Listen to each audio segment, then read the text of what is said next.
ಅದಕ್ಕೆ ಯಾವಾಗ ಅದು ಎಕ್ಸ್ಪೈರಿ ಡೇಟ್ ಹಾಕಿರೋದು, ತಯಾರಾದಾಗಲೇ ಹಾಕಿರೋದು. ನಮ್ಮ ಜೀವನಕ್ಕೂ ಭಗವಂತ ಜನ್ಮ ಕೊಟ್ಟಾಗೆ ಹಾಕಿ ಕಳಿಸ್ಬಿಟ್ಟು ಅವ್ನು ಎಕ್ಸ್ಪೈರಿ ಡೇಟ್ ಮುಗಿದೋಯ್ತು. 40 ವರ್ಷ ಬದುಕಬಾ ಲೋಕದಲ್ಲಿ ಅಂದ್ರೆ 8 ವರ್ಷ ಬದುಕಬೇಕಷ್ಟೆ. ಆಯುಸ್ ಹೆಚ್ಚಿಕೊಳ್ಳೋ ಪ್ರಯತ್ನ ಬಿಟ್ಟು ನರಕ ತಪ್ಪಿಸ್ಕೊಳ್ಳೋ ಪ್ರಯತ್ನ ಮಾಡೋದು ಒಳ್ಳೆಯದು. ಯಾಕೆ ಅಂದರೆ ಇಷ್ಟೆಲ್ಲ ವೈದ್ಯರು ಸುತ್ತುವರೆದಿದ್ರು, ಸ್ವತಃ ವೈದ್ಯಾಧಿಕಾರಿ ಆಗಿದ್ರು, ಎಲ್ಲವನ್ನ ತಿಳಿದಿದ್ರು, ಜೀವದ ನೆಲೆ ತಿಳಿಯೋದು ಕಷ್ಟ. 10 ಲಕ್ಷ ಹಣ ಕಟ್ಬಿಟ್ಟು ಜೀವ ಈಗ ಹೋಗ್ತದೆ ನೋಡಿ ಅಂದರೆ ಈಗಲೇ ಹೋಗ್ತದೋ ನಂಗಿಲ್ವಲ್ಲ, ನೋಡ್ಬೈರಿ ಎಲ್ಲ ಪ್ರಯತ್ನ ಆಗಿದೆ, ನೋಡೋಣ ರೀ. ನಾವು ಚಿಕಿತ್ಸೆ ಮಾಡಿದ್ವಿ, ಅವ್ರು ಸ್ಪಂದಿಸ್ತಿಲ್ಲ ಅಂದರು.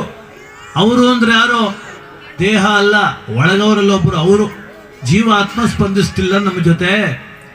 ದೇಹಕ್ಕೆ ಇಂಜೆಕ್ಷನ್ ಮಾಡಿದ್ದಾಯ್ತು, ಗ್ಲೂಕೋಸ್ ಹಾಕಿದ್ದಾಯ್ತು, ಬಾಯಿಗೆ ಮಾತ್ರೆ ತುರುಕಿದ್ದಾಯ್ತು, ಮತ್ತು ಸ್ಪಂದಿಸ್ಬೇಕಾದದ್ದು ಚೈತನ್ಯ ಒಂದಿಲ್ಲ, ಅದೊಂದು ಸ್ಪಂದಿಸ್ತಿಲ್ಲ ನಮ್ಮ ಜೊತೆ. ಆ ಚೈತನ್ಯ ವೈದ್ಯೋ ನಾರಾಯಣ ಹರಿ ಇವ್ರ ಜೊತೆ ಸ್ಪಂದಿಸಿದ್ರೆ 7 ಸೇರಿ ಆರೋಗ್ಯ ಸಿಗ್ಬೋದು.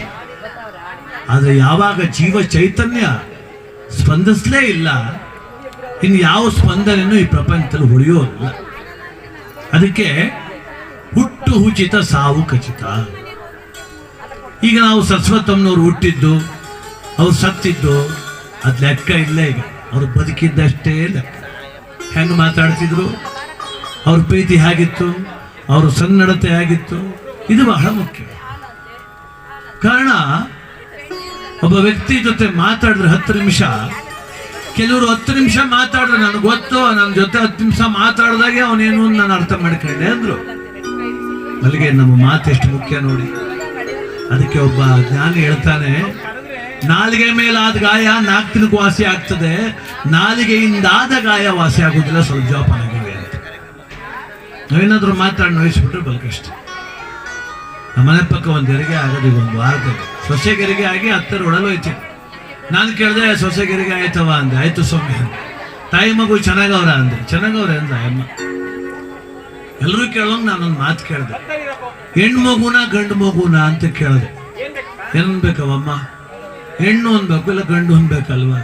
ಅವಳು ಹಂಗನ್ಲಿಲ್ಲ. ನಾವು ನಿಯತ್ತಾಗಿವಿಕಂಬ ಗಂಡು ಅನ್ಕೋಯ್ತವಳು. ನನಗೆ ಮನ್ ಗೊತ್ತಾಯ್ತು, ನಿಯತ್ತಾಗಿದ್ರೆ ಗಂಡು ಮಗ ಆಯ್ತದೆ ಅಂತ. ಅವಳು ಯಾಕೆ ಆ ಮಾತಂದ್ಲು ಅಂದ್ರೆ ನಂಗೆ 3 ಹೆಣ್ಣಾವೆ, ಅದಕ್ಕೆ ನಾವು ನೀ ನಿಯತ್ತಾಗಿಲ್ಲ ಅಂತ. ಚುಚ್ಚು ಮಾತು, ಇಂಡೈರೆಕ್ಟಾಗಿ ಹೊಟ್ಟೆ ಉರ್ಸೋದು ಅಂತಲ್ಲ ಅದು. ನಿಮ್ಗೆ ಹೆಣ್ಣವೆಲ್ಲ ನೀವು ನಿಯತ್ತಾಗಿಲ್ಲ ಅಂತ. ನೋಡಿ, ನಿಜವಾದ ನಮ್ಮ ನಿಯತ್ತು ಗೊತ್ತಾಗೋದು ಯಾವಾಗ ಗೊತ್ತಾ? ನನ್ನ ಮಕ್ಕಳು ಬೆಳೆದ ದೊಡ್ಡವರಾಗ ಅನ್ನ ಹಾಕ್ತಾರೆ, ನನಗೆ ಆಗ ಗೊತ್ತಾಯ್ತದೆ. ಅಲ್ಲಿ ಗಂಡು ಗೊತ್ತಾಗೋದು ನಮ್ಮ ಮಗನ ನಿಯತ್ತು, ಮಗಳ ನಿಯತ್ತು. ಯಾರು ಒಳ್ಳೆ ಮಗ?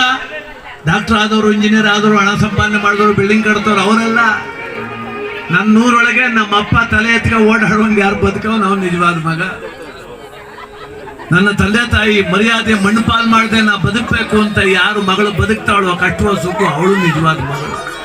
ಅದರಿಂದ ಇವತ್ತು ಒಳ್ಳೆ ಮಗಳಾಗಿ ನೀಲಗಿರಿ, ಒಳ್ಳೆ ಮಗಳಾಗಿ ಶಾಲ್ಬೋಗ್ನಲ್ಲಿ ಒಳ್ಳೆ ಸೊಸೆಯಾಗಿ ಮೊತ್ತನಂತ ಬದುಕನ್ನು ಮುಗಿಸಿ ನಮ್ಮ ಸರಸ್ವತಮ್ಮನವ್ರು ಸ್ವರ್ಗ ಸೇರ್ತಿದ್ದಾರೆ. ಆ ಕುಟುಂಬದವ್ರ ಅಪೇಕ್ಷೆ ಮತ್ತೊಂದು ಬಾರಿ